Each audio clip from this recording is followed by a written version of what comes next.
I do think of myself as a realist. You know, I do try and get things to look like they are, but I think there's a stylization that happens. And so even though I tend to put a lot of detail in, I do look for patterns. I look for shapes. For me, the shadows are what gives the depth, you know, so I'm looking for things that when you go back in the distance, you know, I'm using the shadows, you know, the way the colors are, you know, the darker colors are in front, the lighter colors are behind, you know, the more intense colors. That's called atmospheric perspective. And so I'm using those things to create the illusion of depth in what I'm doing. Yeah. There are rules in art, but whenever you say, you know, a rule is absolute, there's always somebody who is breaking it and is doing it really well. Yeah. So, you know, everybody, you kind of find your own way of doing things. The process of incorporating watercolor elements into your digital art. I like to make my splotches a little bit more pigmented because it's easier to scan in, but you still want it to have that pretty watercolor effect. So just play around with different amounts of water on your paper and dropping different colors in. You can mix colors within your splotches so that you have some variation and some interesting pieces to use in your digital art. And you can make all different colors, and you can always adjust these colors later on. So it's okay if you make a splotch that you really love that's blue, but then it turns out you want like a green splotch or something like that. It's okay, it can be adjusted later on since we're converting this to a digital format, which is kind of the beauty of mixing both of these worlds. So if you're using your Cricut or Silhouette, you can make your own custom handmade gifts faster. I always like to use black when I am tracing. And so if you go into the little color selector and tap twice at the bottom of the circle, you'll get a true black every time. And that is my favorite hack for that. If you're going to cut it out on like a Cricut or a Silhouette, I would recommend going a little bit thicker. But since I'm engraving, I can go a little bit thinner, and then it will engrave nicely and I'll be able to catch a few more details than I would get if it was thicker. This is kind of a straightforward engrave. I'm just doing the draft setting. But if you're doing a photo or something else and you want it to look really nice, then you can choose the SD or HD options and get a really good looking engrave. Today we are working on Illustrator on the iPad. I think that it is the most underused, underrated tool that we have accessible to us. Illustrator on the iPad, totally free if you have the Adobe Suite. So if you already have the Adobe Suite, just download it and play around with it. Is it gonna feel like Procreate? No, it's not. But in a lot of ways, it's a lot better than Procreate because it will give you a much more streamlined process. It's much faster when you're kind of going in between products. Okay, so you've got the brushes and they're really great to use, and they're fantastic because when you bring them over into Illustrator on your computer, they are going to be beautiful. You're gonna see the stroke lines, you can easily manipulate them. You can even manipulate this and you can take those stroke lines and expand them. So the radial tool is amazing because especially if you're doing snowflakes, mandalas, or anything like that, you can do some pretty cool things with it. If you come over this radial tool, if you click on this, you'll see that I can come in and based on the design, it will radiate out basically a design. So you can see how this becomes a really cool tool. In general, this is a good idea to test out your design on a smaller piece of paper to see how your colors look next to each other and also on top of each other when it comes to gouache, because we'll be layering the colors on top of each other and not all of them will have the same level of opacity. See, this is the kind of consistency we are looking for, which is similar to the consistency of cooking cream or melted ice cream. You can even add some movement by making the shapes a little bit more like this instead of just a perfect teardrop shape. These are nice to break the monotony and add some energy to your flowers. Illustration to sublimation. You want to make sure that when you're doing sublimation, you always get a sublimation product. It doesn't work on just anything. You need to make sure that it's a sublimatable product so that the ink will infuse itself into the product and it is set up to take that. This is our final design. But what I like to do first is I like to go ahead and send this over to my regular printer, just the regular plain paper printer, my everyday office printer. And the reason why I do that is because I like to do a little test. And the reason I do tests is that way I wrap it around the substrate, make sure that it's going to fit. If it looks right, if I need to tweak it, adjust it, make it tighter, make it smaller, make it larger, shrink that top to bottom, whatever the case may be. But that's what I like to do is I just send this over to my printer, make sure it works right, and then if it looks good, then I will send it to my sublimation printer.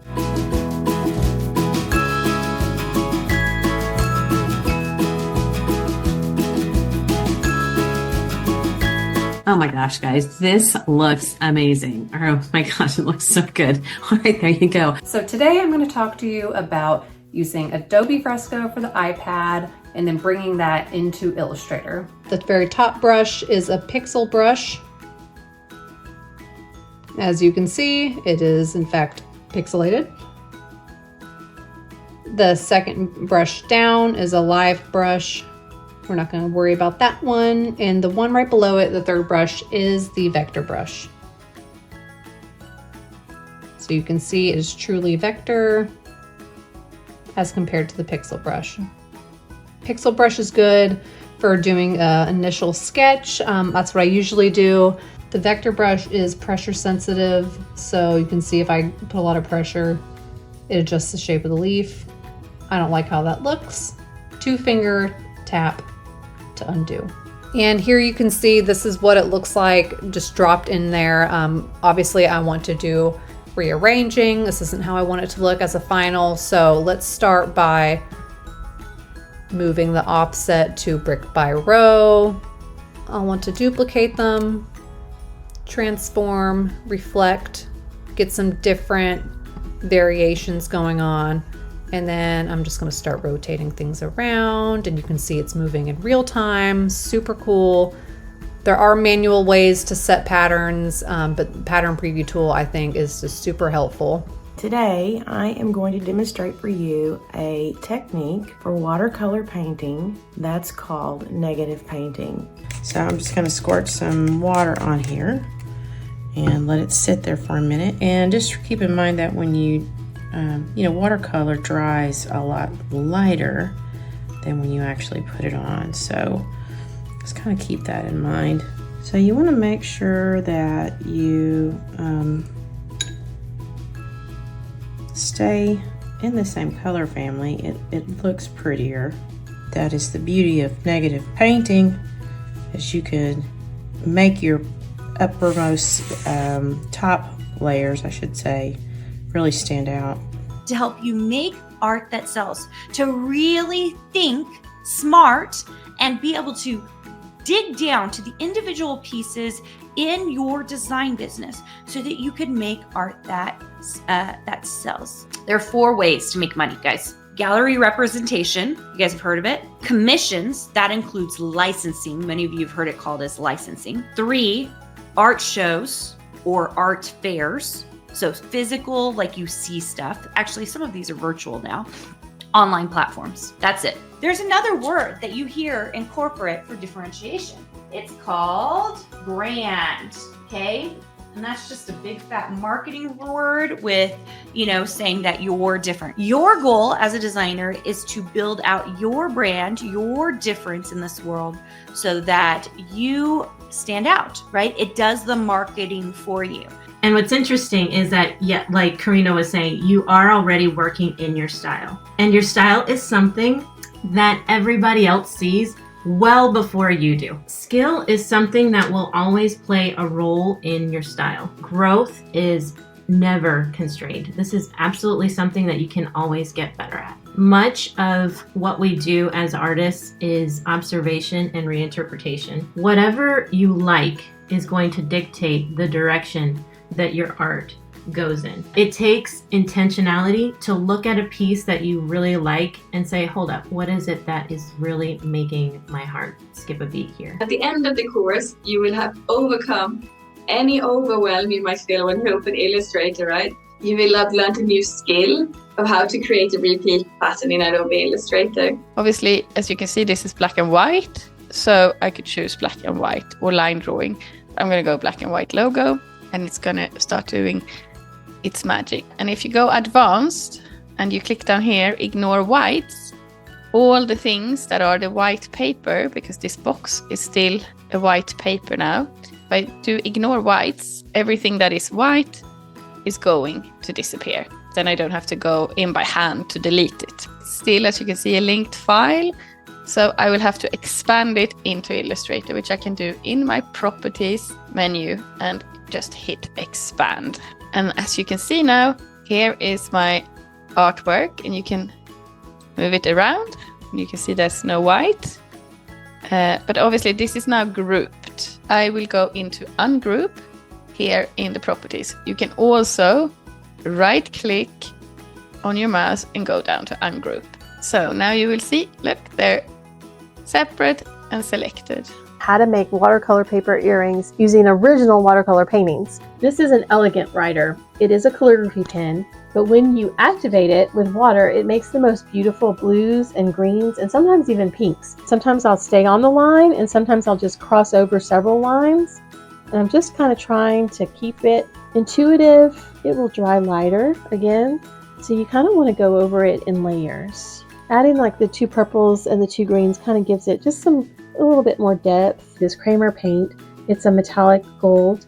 I believe this is called pale gold. It's really beautiful when you get the gold to cross over that dark black line of that elegant writer and it activates it and you get the really pretty pinks and blues. A lot of times I do like to put doodles on my earrings, and I'll use this Signo Uniball white gel pen and this Uniball black waterproof black pen. Some examples, these are not finished, but of some of the other earrings I'm working on.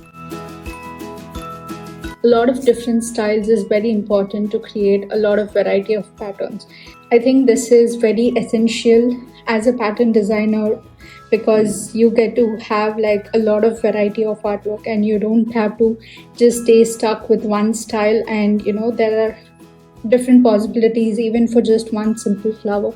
So if you can explore just one simple element in different styles, imagine the amount of creativity and exploration that you can find in every other theme. Using the similar colors, it would be like so amazing to see the amount of variation that you can create through just using limited colors too.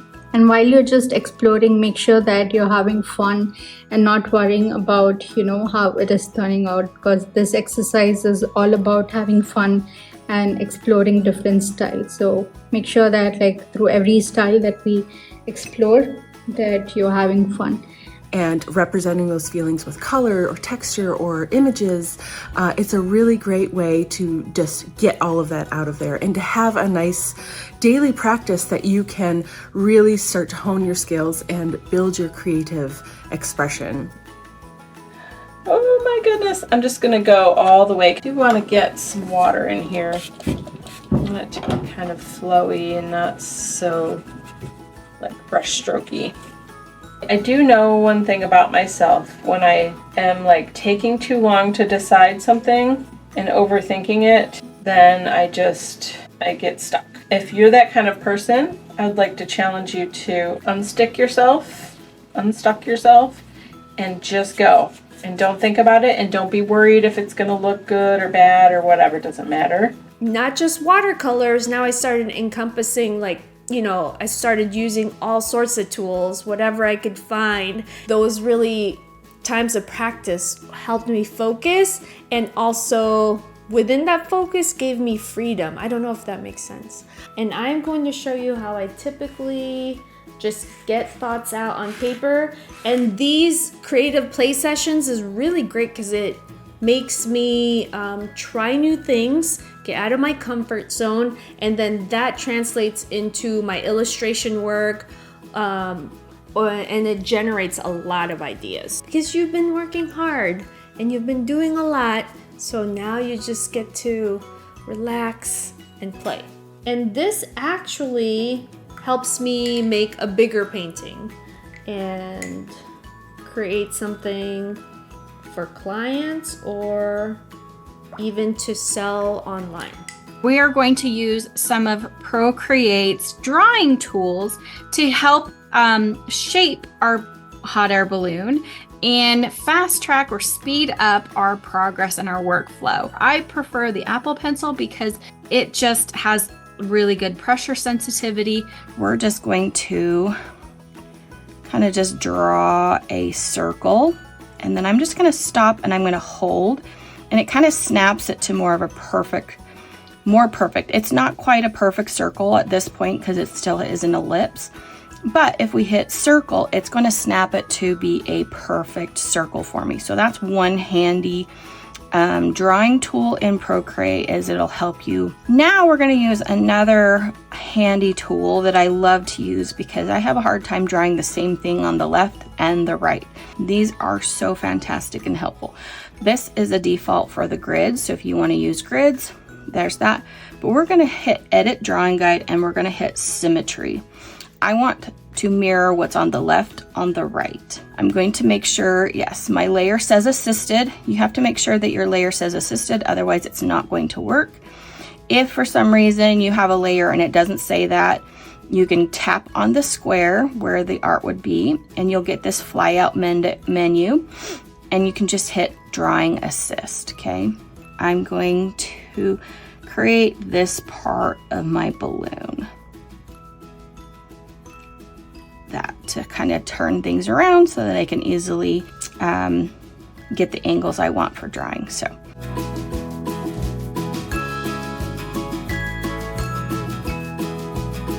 now this is fun as well.